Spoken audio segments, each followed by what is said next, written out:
Uh, hey everyone. So like Sonal mentioned, I'm going to be talking about natural language generation in the context of task-oriented dialogue. Cool. So in the context of task-oriented dialogue systems, you can think of natural language generation as the problem of going from a structured input to an unstructured text response. And so specifically, the structured input here is the representation of the answer that we would like the system to provide. So given an input, for example, the input here is a system goal and arguments, which you can think of as analogous to user intent and slots on the intent slot filling side.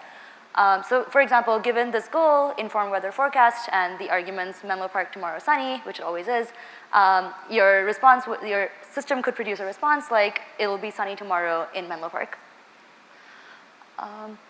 Some of the things that we're optimizing for in NLG systems, and this is a lot, semantic and grammatical correctness. So is the response generated by your system actually true to the input, or does your system drop information or lie? And grammatical correctness is the response that it generates actually fluent. Diversity and naturalness. So for any response that your system generates, does it sound like something that a human would say, or does it sound clunky or robotic? And finally, expressiveness. So ideally, your NLG system should be able to express a wide variety of complex ideas and not be restricted to very simple structures. This is a lot, and I think there's a lot of exciting research going on in all these areas. So for this talk, I'm just going to be focusing on the baby steps, which are, I think, the key elements for getting it right in a production conversational AI system. So starting off with just semantic and grammatical correctness.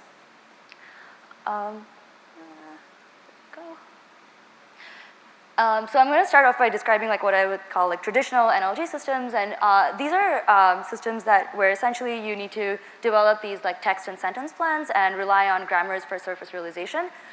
These are pretty hard to scale and maintain for any new domain that you have to work with. You basically have to have someone go in, change the rules around, and this gets pretty complex pretty fast. I think when people think of NLG, something that's much more natural to think of is also like a template-based system. Templates are really easy to write. You don't require a lot of expertise to write a template, but these are hard to scale for other reasons. So just a really simple example, date in location, it'll be conditioned with a high of high and a low of low. If you filled in this template with one set of arguments, you get a perfectly grammatical response. Tomorrow in Menlo Park, it'll be sunny with a high of 82 and a low of 56.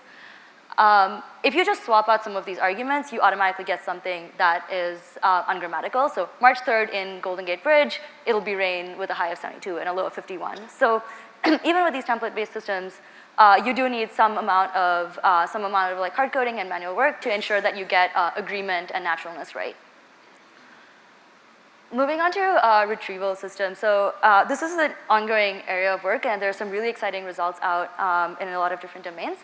And in the specific context of this problem where your input is a goal and arguments, one way that you could approach this is crowdsource a bunch of responses in your target domain, delexicalize them to some extent to get partial templates. So this gives you like all the variations of agreement that you would want. And at prediction time, you would retrieve n templates that express the right goal and arguments, and then fill those in. One of the challenges with these systems, though, is that first off, you need a reliable way to look up responses that actually express the right information. And you can imagine that as the number of arguments or as the number of goals increases, this may get harder and harder. A second challenge, which is related, is that you need coverage over all possible combinations of arguments. So for example, if your system has never, if your training data doesn't have any examples of someone saying that it's both foggy and sunny, you would not be able to retrieve a candidate that actually expresses both those things, and you might have to fall back onto an edit mechanism or not be able to express one or more of those concepts. So this is the general motivation for the space of LSTM-based generation models, which is what I'm going to talk about for the rest of this talk. One model that's been proposed in this space is the semantically conditioned LSTM. This was proposed in, it's been cut off, but this was proposed in a 2015 paper from Wen et al. The input here is a dialogue act vector that essentially encodes all the arguments that you want your system to express. And the output is a partly lexicalized response. The partial lexicalization here is just to overcome sparsity issues. So you don't want your LSTM model to have to learn how to say Menlo Park or other things that could be potentially infinite valued, like temperature values. So in this example, the model outputs tomorrow, it'll be rainy at the location with a high of temp high and a low of temp low. The advantages of this class of approaches, I would say, is that you get shared representations across different domains for arguments. So as an example, if you know how to express a date in the weather domain, you should also be able to express a date in a different domain, like a reservations domain. You shouldn't have to relearn that.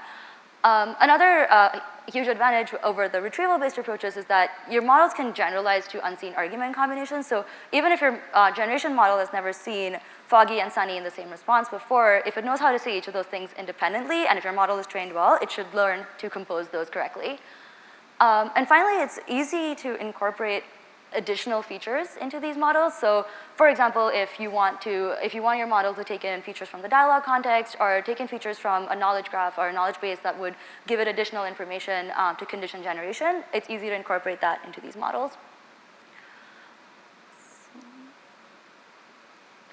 So this is the original semantically conditioned LSTM model. The input, as I said, is a dialogue act vector.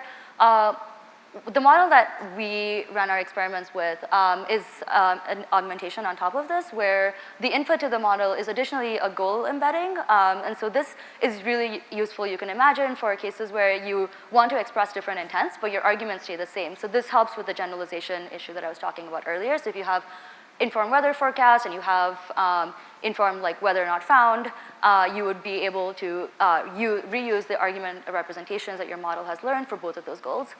And you can pass in additional features from the dialogue context.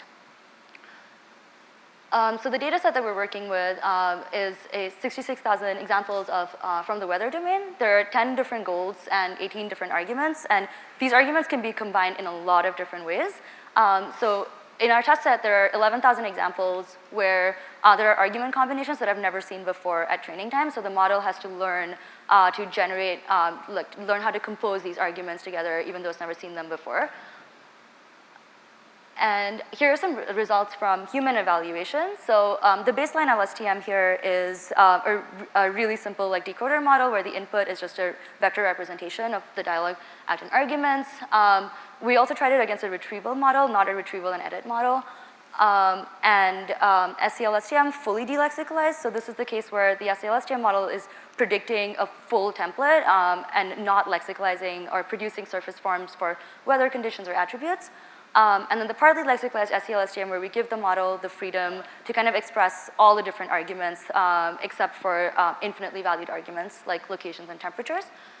And we asked raters to evaluate what percentage of the time the responses were correct, grammatical, and whether or not they would accept this response. And you can think of acceptance as being the number of times that the response is actually natural enough to show to a human user. And what we found was that the partly lexicalized SCLSTM is correct 96% of the time, which is awesome.